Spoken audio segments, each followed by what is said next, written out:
Bonjour à tous, au menu la fameuse surprise Lamborghini, on vous présente aussi les Lotus Elise Héritage Édition et pour finir à vos crayons, puisqu'à la fin de ce JT, vous aurez toutes les clés pour savoir dessiner une Porsche 911 ou une Ferrari F430.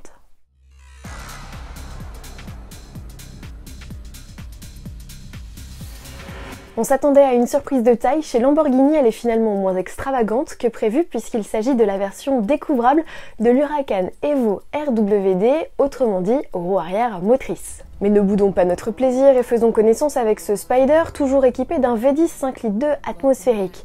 Sur ses déclinaisons propulsion, coupé et cabriolet n'affiche plus 640 mais 610 chevaux. Le couple de 560 Nm est toujours obtenu au régime stratosphérique de 6500 tours minute. Côté performance, l'Huracan Evo Spider RWD revendique un 0 à 100 km/h en 3 secondes 5, c'est 2 dixièmes de plus que le coupé. À qui la faute? Aux 120 kg de plus sur la balance. L'Huracan Evo RWD Spider pèse 1509 kg à sec. Enfin rassurez-vous, à fond, ça décoiffe toujours autant, Lamborghini annonce 324 km/h en pointe et ce sera trop tard pour refermer la capote souple. En effet, elle n'est active que jusqu'à 50 km/h. Les premières livraisons de la sportive, dont la présentation a été faite en réalité augmentée, crise sanitaire oblige, sont prévues à l'été, mise à prix pas moins de 210 000 € selon nos confrères de Sport Auto. Le cabriolet arrive à point nommé avec la reprise d'activité de l'usine de Sant'Agata puisqu'elle a réouvert ses portes le 4 mai. Séquence nostalgie, à présent, Lotus va proposer d'inédites livrées historiques sur une poignée d'Élise. 100 exemplaires du roadster anglais vont être déclinés en 4 coloris, chacun marquant un temps fort du constructeur en Formule 1.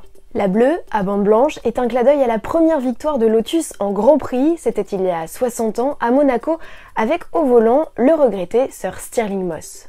La noire à bande dorée reprend la déco iconique de la Type 72D avec laquelle Emerson Fittipaldi fut champion du monde en 1972.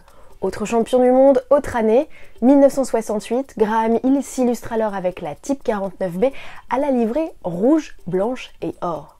Enfin, l'Élise bleue, à bande rouge et argentée, s'inspire de la Type 81 qui en 1980 a notamment vu débuter Nigel Mansell aux côtés de Elio De Angelis et Mario Andretti. Ces exemplaires Héritage Édition sur base d'Hélisport 220 sont affichés à un peu moins de 50 000 € avec deux séries clim, radio et jantes forgées. De nombreuses options sont aussi proposées. Bref, intéressés? Alors manifestez-vous vite, très vite. Pour finir, et parce que normalement c'est notre dernier week-end de confinement, voici de quoi occuper vos ultimes journées et cette fois-ci pas besoin de démonter de Lego, il vous suffit juste d'un papier et d'un crayon. Pour commencer, direction la chaîne YouTube de Frank Stephenson. Avant d'être le patron du design de McLaren, il a officié chez Ford, Fiat, BMW ou encore Ferrari, où il a mis au point la F430.